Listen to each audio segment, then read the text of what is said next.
I was born in Roxana and I studied in Kandy. It's Mowbray College, it's a private school.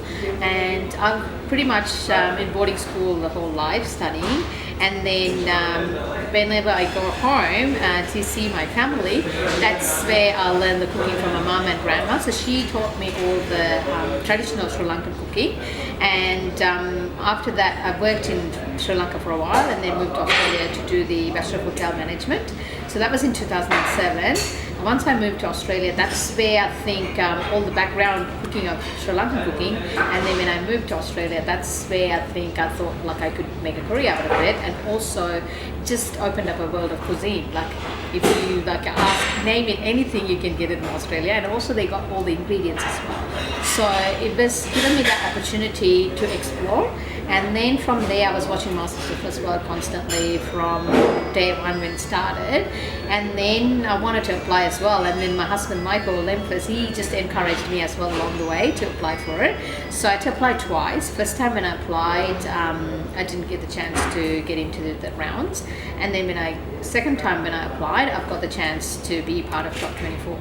Okay, so that was really hard when you apply for the competition because there's several rounds that you have to get through to be the top 24. So my first signature dish was the Sri Lankan baklava, but then I had to make it like Western palate, and you got to add different elements to it and everything to make it like really upmarket.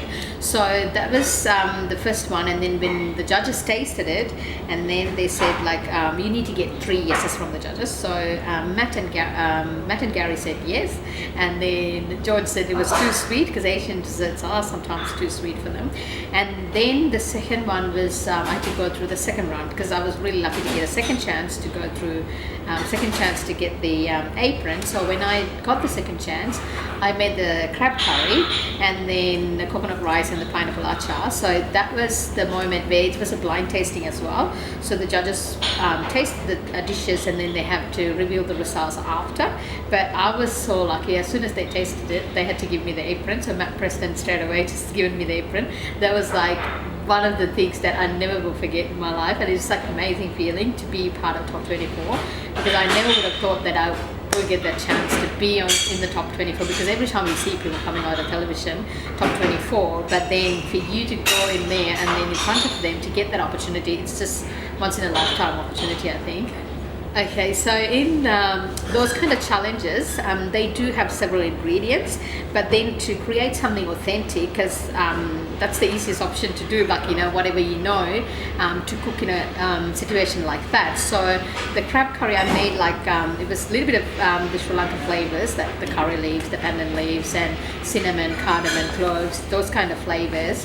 And then to make it a little bit more to give the dish pretty much all sorts of flavors, because when they start tasting it, they got to taste all different flavors. It's not about all spicy, because you got to balance the dish as well. So I added things like palm sugar, the sourness for tomatoes, tamarind, and sort of like I used some of the Sri Lankan authentic ingredients plus the ingredients that makes the whole dish, because you could make the authentic dish, but then it's sort of like a competition like that. I think you got to elevate it a bit more to give that refined touch. So I've used a couple of the Sri Lankan ingredients and the other ingredients depending on their challenge as well, because that was like 3 different pantries that we had. So one was Asian, one was sweet, one was country pantry. So I went with the Asian pantry. So they had pretty much all the Asian flavors, and I've used that pantry to showcase the Sri Lankan crab curry.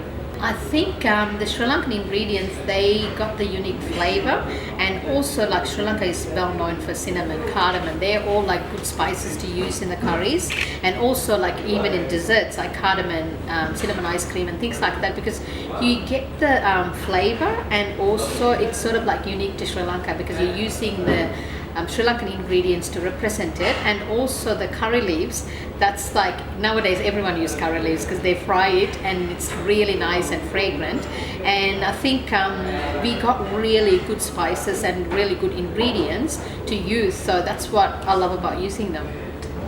So the competition itself is really hard, and also I think sort of like really you're under pressure, because when your time starts to cook within an hour, if it's a mystery box or if it's a pressure test, you got to produce something within that time frame. So sometimes like things can go wrong because you're under the pressure. Even you can taste the dish like 10 times, and the judges will come and taste it and go, there's not enough salt, but then you taste it, you'll have enough salt, because you're under that pressure. So every time you taste it, you can't get the right flavor. So that's sort of like I learned one thing was from MasterChef was like you need to constantly taste what you're making. And the other thing is like the competition itself is like a supportive environment as well, because we see a lot of other competition. This is like, even though you're competing for something, but then everyone is supportive with each other. So we're trying to help everyone, whatever we know. And also like, it's really a great experience to learn from the judges as well. And it's also like, when they give the feedback, that's the hard thing to like really listen to them, because sometimes they'll say like to your face, I don't like this. So like, it's sort of like, you're putting yourself up there, but at the same time it's just like really hard for us to like listen to all those comments as well, because if it's like a home environment it's fine, but then like there's a lot of people seeing it and everything like that. At the same time, I think when you come out of the competition, you think like it's something that you put yourself up there, but then you learn from that as well. So that's the great experience to go through the competition itself, right? This is something that like, you know, it's a pressure test, so you're like under pressure as well, and to read the 60 step while you're under the pressure, it's really hard. So when I made the ice cream, twice it went wrong, and then I was like so close to give up, because I thought like the other two are nearly about finished and I can't really compete, like I can't really finish my dish, because with that dessert everything needs to be set. You can't finish up if nothing has been set. So like I was like so close to like go home. I was like, no, I can't really do it. And then I was like taking my time, like probably about 10 minutes to reread everything. And then when I came back, I thought, no, I can do it, because it's sort of like the recipe is there, but then so you can read the recipe and you can start doing it. You don't need to go every single step like reading and checking it, because if you know how to make an ice cream,